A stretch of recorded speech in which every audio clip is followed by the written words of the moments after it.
Selamat siang, Bapak Muhammad Razi, selaku dosen mata kuliah pemrograman berbasis web Prodi Sistem Informasi di Universitas Terbuka.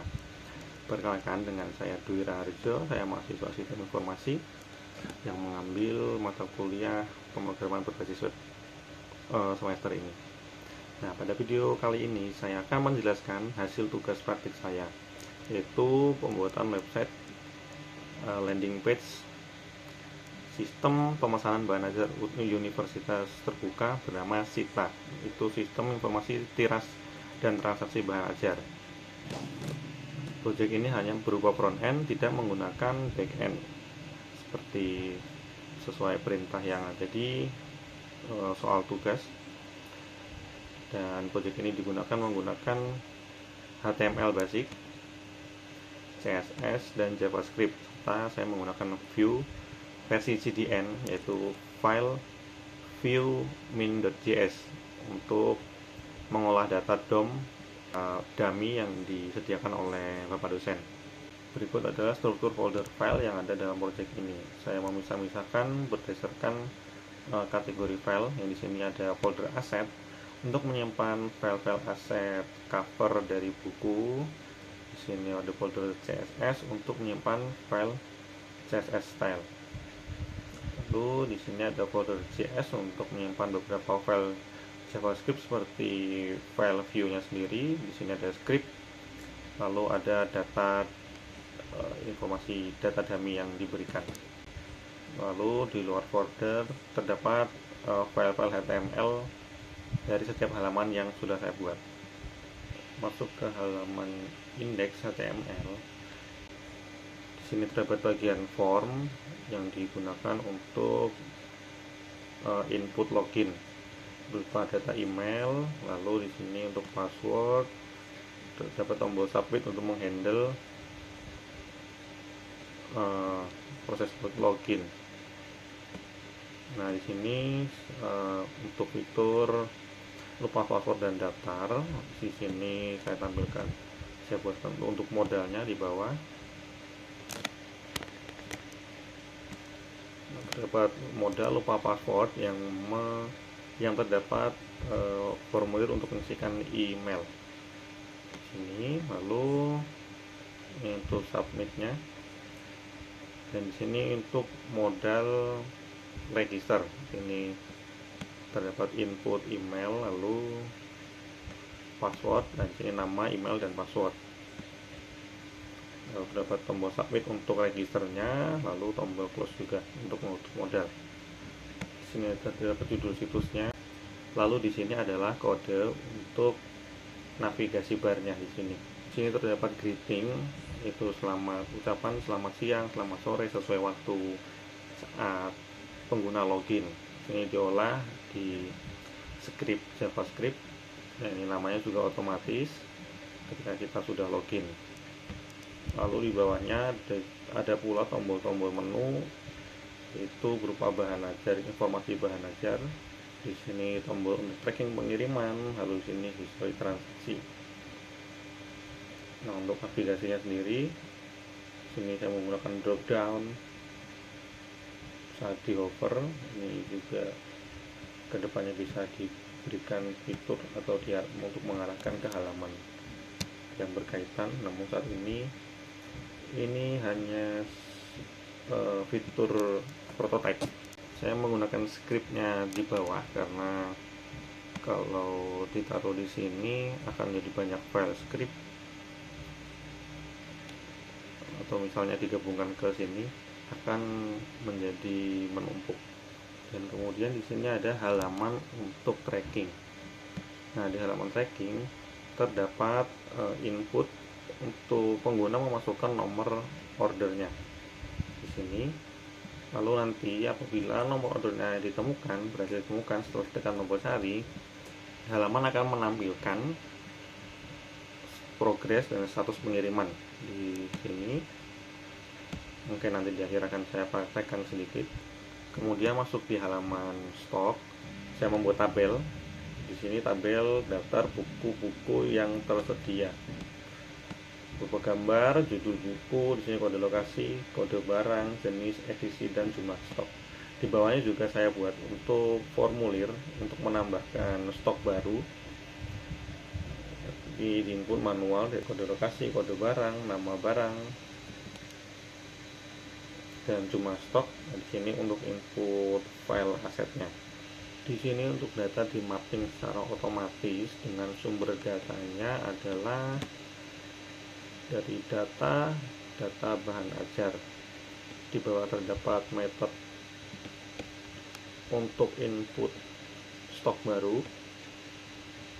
Ini untuk menambahkan data ke dalam data bahan ajar. Di atas terdapat validasi apabila formulirnya tidak lengkap, maka akan error, memunculkan alert seperti ini. Baik, setelah ini akan saya demokan untuk fungsi-fungsi yang terdapat pada website. Yang pertama adalah fungsi login. Saya akan ambil data, misalnya Agus. Misalnya data saya input salah, akan muncul alert email atau password salah. Kemudian kita coba untuk informasi yang benar.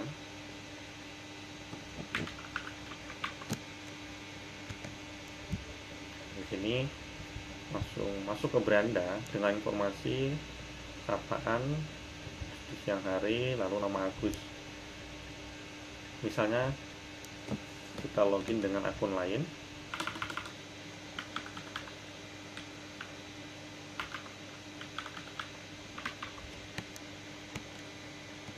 Di sini akan muncul nama Doni Setiawan. Lalu di sini juga saya berikan efek untuk hovernya supaya lebih menarik. Lalu pengguna akan masuk ke menu tracking pengiriman, ke tombol cek. Kita tempelkan nomor DO-nya yang telah disalin dari data, lalu tekan tombol cari. Nah, di sini muncul namanya Agus dikarenakan belum ada sistem pengecekan validasi atau sistem database, yang dimana apabila menggunakan database akan nomor ini hanya ada di pengguna yang login, dan jika kita masukkan nomor salah atau nomor DO pengguna lain, biasanya akan terjadi error. Itu apabila kasus website yang benar-benar dicek secara valid. Nah, ini hanya demo saja.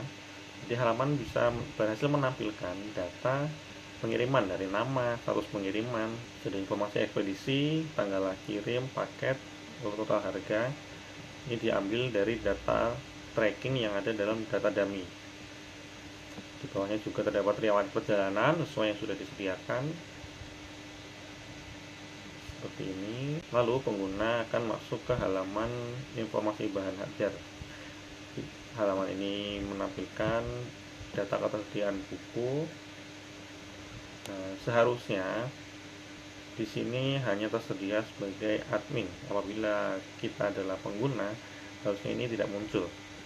Namun karena di sini saya belum mengimplementasikan otorisasinya, jadi tetap muncul di halaman siapapun, dan siapapun bisa menginput data baru. Misalnya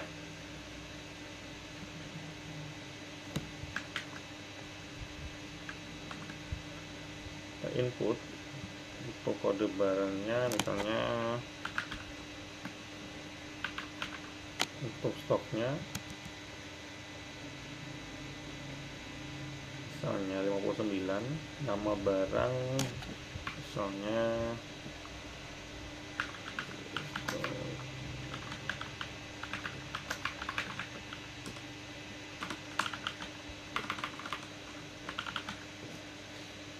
seperti ini. Untuk BMD terisi otomatis untuk sebagai kategori. Lalu untuk aset ini masih diinput manual sesuai nama, belum diimplementasikan untuk pilih file. Misalnya di sini saya ketik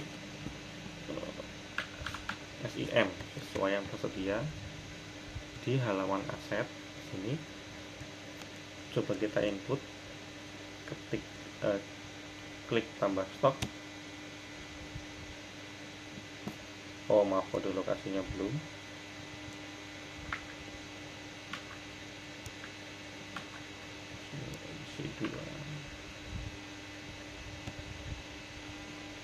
Buku berhasil ditambahkan di sini. Coba sekali lagi.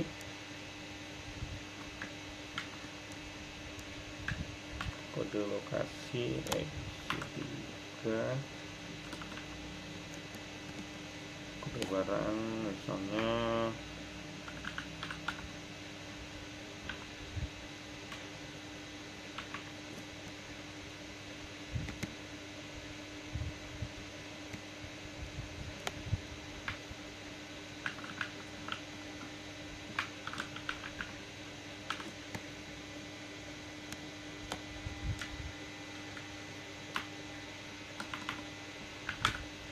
di sini sudah dilengkapi data yang mau diinput, lalu tekan tambah stop dan berhasil menambahkan data yang ditampilkan. Dan apabila di refresh halaman ini akan hilang data yang barusan kita input karena tidak tersimpan di file data.js. Data hanya tersimpan sementara. Dan apabila di sini diklik fitur lupa password atau datar, coba kita klik, muncul modal kembali berupa perintah untuk memasukkan email. Misalnya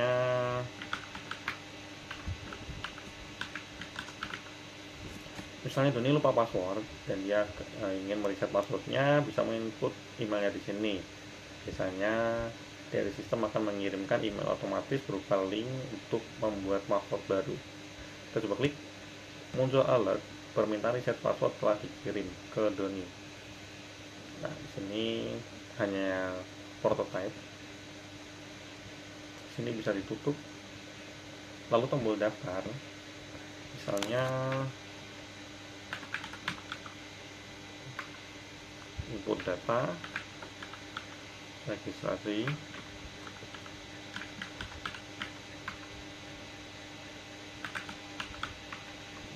seperti ini, nama, email, dan password. Ketika diketik register, maka muncul alert akun kita untuk kantor telah dibuat, silahkan login. Tekan OK, maka modal akan tertutup dan kembali ke halaman login. Namun itu belum diimplementasikan dikarenakan ini hanya prototipe. Demikian untuk presentasi mengenai tugas 1 pemrograman berbasis web yang saya kerjakan. Apabila ada yang kurang, saya mohon maaf. Sekian, terima kasih. Selamat siang.